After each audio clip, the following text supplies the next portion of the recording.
Message बस यही है कि ये तानाशाही के खिलाफ हम ये लड़ाई लड़ेंगे। जिस तरीके से जनप्रतिनिधि चुनकर आए, हेमंत सोरेन जी हों, अरविंद केजरीवाल जी हों, उन पे ईडी, आईटी, सीबीआई इन सब तरीके की जांच लगाकर उनको जेल में डालने का काम किया है। निर्दोष लोगों को जेल में डाल रहे हैं क्योंकि जस्ट उनकी गुनाह क्या है, वो इस केंद्र सरकार की तानाशाही के खिलाफ लड़ रहे हैं। तानाशाही बढ़ती हुई तानाशाही हो, बढ़ती महंगाई हो, बढ़ती बेरोजगारी हो, महिलाओं के खिलाफ अत्याचार हो, ये सारे मुद्दे हमारे लिए बड़े मुद्दे रहेंगे और हम जनता के बीच उसको लेकर जा रहे हैं। और अगर आपने फेज़ 1 का चुनाव देखा होगा तो उसी से आपको स्पष्ट हो गया होगा कि अब ये प्रधानमंत्री नरेंद्र मोदी जी का एज अ प्रधानमंत्री आखिरी चुनाव है। बीजेपी कहना है कि जो एंटी नेशनल्स हैं, एंटी सनातन हैं, जो देश को तोड़ने वाले हैं, वो सब एक साथ इकट्ठे आ रहे हैं। उनको जो कहना है वो कहें। ये कह कर उनका गला सूख गया होगा। 2014 से हम ये बकवास सुन रहे हैं। मैं बकवास इसलिए कह रही हूँ क्योंकि जिनको इन्होंने सनातन के खिलाफ बोला, जिनको इन्हें भ्रष्टाचारी कहा, वो सब अब भारतीय जनता पार्टी में इनके कंधे से कंधा मिलाकर खड़े हुए हैं। ये वैक्यूम क्लीनर बन गए हैं।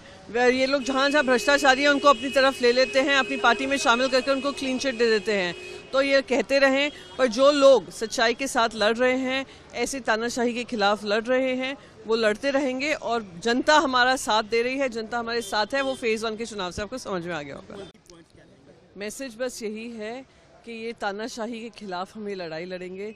जिस तरीके से जनप्रतिनिधि चुनकर आए, हेमंत सोरेन जी हों, अरविंद केजरीवाल जी हों, उन पे ईडी, आईटी, सीबीआई इन सब तरीके की जांच लगाकर उनको जेल में डालने का काम किया है। निर्दोष लोगों को जेल में डाल रहे हैं क्योंकि जस्ट उनकी गुनाह क्या है, वो इस केंद्र सरकार की तानाशाही के खिलाफ लड़ रहे हैं।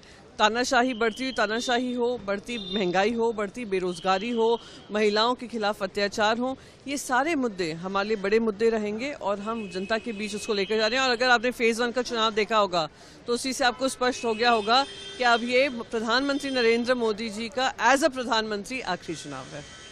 बीजेपी कहना है कि जो एंटी नेशनल्स हैं, एंटी सनातन हैं, जो देश को तोड़ने वाले हैं, वो सब एक साथ इकट्ठे आ रहे हैं।